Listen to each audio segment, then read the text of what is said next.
It's not gonna work. The engine is in, which means it's time to get this thing running. I have Adam's FK7 here I was working on, and I've been storing it in here, so we're gonna get it out. I don't even know where to start, to be honest. I think for the most part, everything should plug in. So I'm just gonna start attaching things wherever I see it. There are some areas that I know are gonna be a little iffy. For one, the slave cylinder, you have to switch to a Type R slave cylinder, and it's not a direct bolt-on, so you need to have a different fitting, get a line, make your own line to get it to fit. Not that big of a deal. And then the other one is gonna be the intercooler. Now I'm switching to a Type R intercooler, and obviously it's not made for the SI, and the SI has a bigger radiator than the Type R, believe it or not. I'm using the Greddy intercooler because it's the only one that has been confirmed by Tony. Instagram, he's the guy helping me out with this. He confirmed that it does fit. It's a little, I don't know, interesting. We'll see. I don't know. I think I'm gonna have to make some brackets potentially to hold it up, and we'll find out. So just start tearing into it. Hi, this is Gavin from the future, and some of you might be thinking to yourself, that doesn't look like a running car, and you would be correct. That is why I am here to recap. And well, there were some issues. And the first thing I'm gonna say is that not all of it is bad. There was a lot of progress made, a lot learned, and a good portion of it did bolt up and clean up nicely.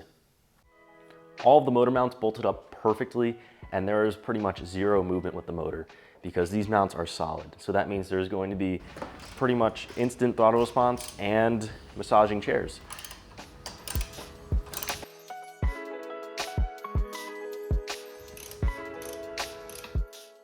I cleaned up a lot of the hoses and wires. Some of the hoses had to be trimmed, nothing too serious, but I was just making sure everything obviously bolted up, but also making sure nothing's touching, nothing's going to chafe and wear down over time. So zip ties for the most part, just getting it out of the way.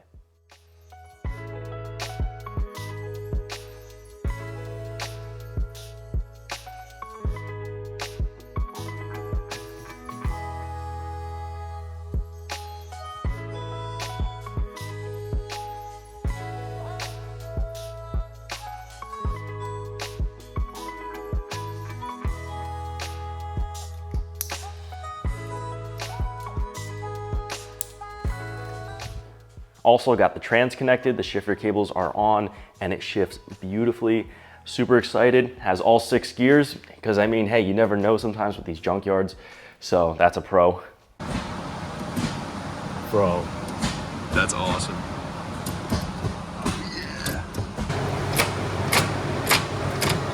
Yep.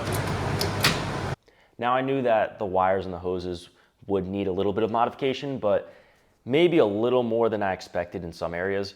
One of them being the fuel line. That apparently, I didn't know, but the fuel line does not bolt on, and it is a different size fitting. Luckily, I had it on the old motor because the junkyard cut everything off on the old motor. So I actually had the fitting, and I had to take the old one out of the fuel line and put the other one in. Thankfully, I had that off the motor, and it did bolt up. A little bit of a pain to get it in the hose, but heated it up and I got it to work.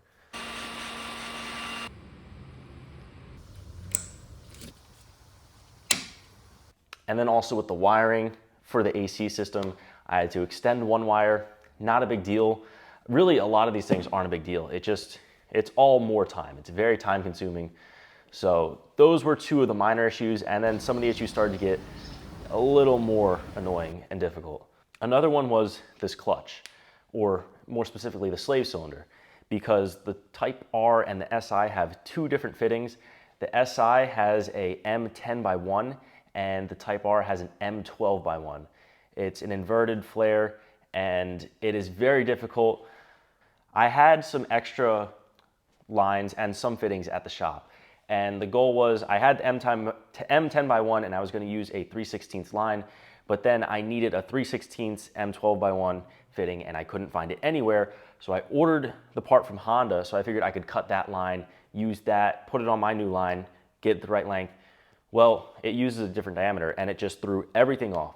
So the solution to this, and I shout them out all the time, is Tony has his own clutch line that he made and he's selling it as a kit. And it's a stainless steel line. It'll bolt up directly to the master cylinder, and then the other end bolts up to the slave cylinder. And you'll have a full stainless steel line, everything bolts up. I'm tired of chasing down these fittings. I'm done with it. So I'm gonna buy the line from him and throw that in, and that will solve that issue. So also nothing too serious there, but a little bit of an annoyance. Now the biggest problem, and the reason I actually can't finish this until I get more parts, happens to do with the charge pipes and the radiator. And I don't even know where to start with this. It was a lot. It was up and down, thinking it would work, thinking it wouldn't. So I'm gonna refer back to Tony because he did this swap before. And from what I got from him is he used the SI radiator, and that meant you didn't have to switch to a Type R, and he used the Greddy intercooler kit. And he used that one specifically because it doesn't have fixed ends on the tank, and the fittings you can get to stretch a little bit more. And I bought that one thinking I could use the SI radiator, put that intercooler setup in, and it would work, no issues. Except I'm using AC. And I've said this before, that AC is a killer for me. Like, I have to have AC. I'm not settling for no AC. And AC has changed it quite a bit and brought up a lot more complications. I am the first person running AC with this, and it's making it a lot more difficult. The first thing I did was I cleaned out the charge pipes because I noticed there were some little metal shavings, and those tiny shavings can be an engine killer. So I washed those out, cleaned them, made sure they're good. And then I go to actually start installing it. I start on the hot side where the turbo exits, and I look in there and I think to myself, there's no way this is fitting. So to try and get more room, I removed the lower bracket holding that hose on the bottom, and it gave me a little bit more room, but not enough. And next thing I tried, what was the next thing I tried? I noticed that the hoses were basically stacked on top of each other, the hose and the pipe. And I thought, okay, if I get a longer hose, I can probably route it out and around so that it's not on top of each other and it's not all crammed together.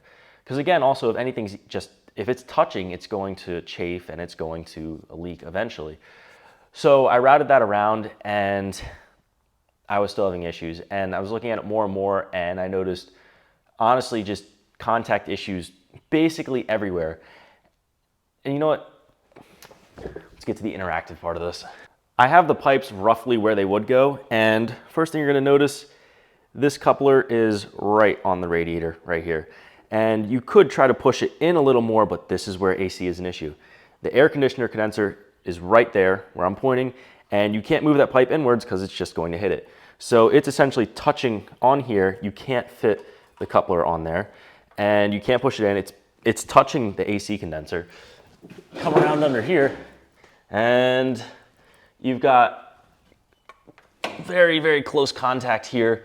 And again, with this hose on the bottom, it's not gonna work. Now I could see if you weren't running AC and you kind of finessed this pipe a little bit, then you could just get it to work. And it does work, because I know it does, because Tony has been driving on his car without issues. Now, the only solution to this is I gotta take this motor out. I'm gonna put the L15 back in. Of course, I'm kidding. There is a solution to this, and one of them is drastic modification. Now, it may be possible to actually remove, there's a bolt here and there's some fan material you might be able to shave down, and things might be touching a little bit, but you might be able to make it work. And this is not the route I want to go. I want to make sure this is done right and I'm not cutting corners. So that now leads me to switching the radiator. And something interesting, I talked to Tony for a long time about these options that I have. And what I've learned is that the Type R radiator does fit up. It is the same radiator support. You see you got a bushing here for the SI, and there's actually a slight divot for the Type R bushing. And it will go right in there. But there's some key differences between the SI and Type R, and some of them are kind of shocking. So yes, I would switch to a Type R radiator and AC condenser. That would all bolt up. But the SI radiator is better than the Type Rs.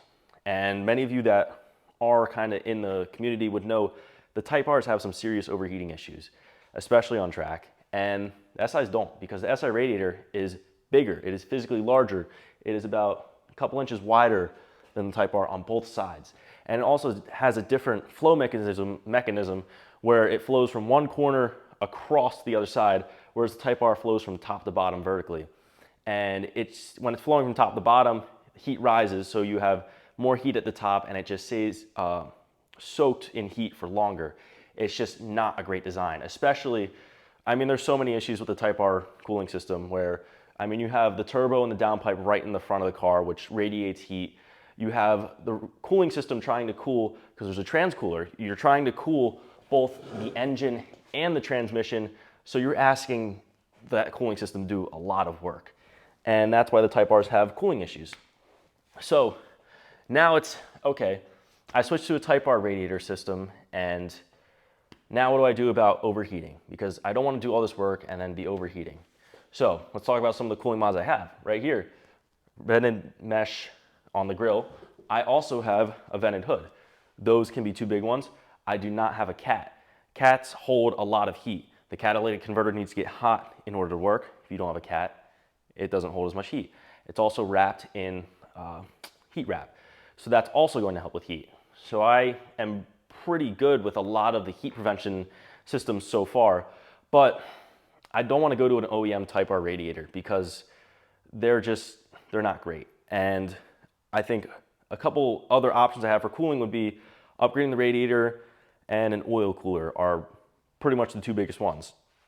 So, whew, I'm not going with an OEM Type R radiator. I haven't ordered anything right now, so it's not definitive. But I'm planning on going to an aftermarket upgraded Type R radiator. Oh wait, I almost forgot. There's some more important notes to make here. The SI actually uses a single fan design. You have one big fan right here, covering that whole radiator. Whereas the Type R, you have two smaller fans, one that will run all the time, one that runs with AC, which is actually more of an old school design. And that also makes things more complicated because this is meant to run one big fan, now you're asking it to run two, and you might be able to wire it so that it runs two all the time. Those fans are also very expensive. So here is my plan after spewing all of that. I'm going to switch to an upgraded Type R radiator. I'm going with the Koyo, I'm planning, because they're a very reputable company. It's all aluminum, so it's a great upgrade. And in conjunction with my other mods, I think I'll be good on cooling. Worst case scenario, I'll add an oil cooler if I absolutely need to. Koyo radiator, Type R, OEM Type R AC condenser, and I'm gonna try to retrofit the SI fan to that, which I think is doable. So, a lot. I'm sorry, I probably just rambled a ton, and I hope everybody kind of retained that. And if I switched all that, it's gonna be a smaller package, which means there's gonna be a lot more room for this piping. And assuming that all bolts up, the fan is able to fit, I will have the clearance, and I will be able to finish this. That is the plan as of now. I'll fix the cooling system, mount the intercooler system, get the intake set up, and then once those are done, plug it in, should start up. And I know I said it before, but I'm now planning in the next video, assuming that all works out, I'll get it started in the next video. So that addresses a lot of the problems I ran into. This is just how it goes with aftermarket stuff, and when you're pioneering and doing something, I don't want to say hasn't been done before, because technically this has been done before, but there's so many different routes to go. There's always these slight differences. This obviously hasn't been documented before.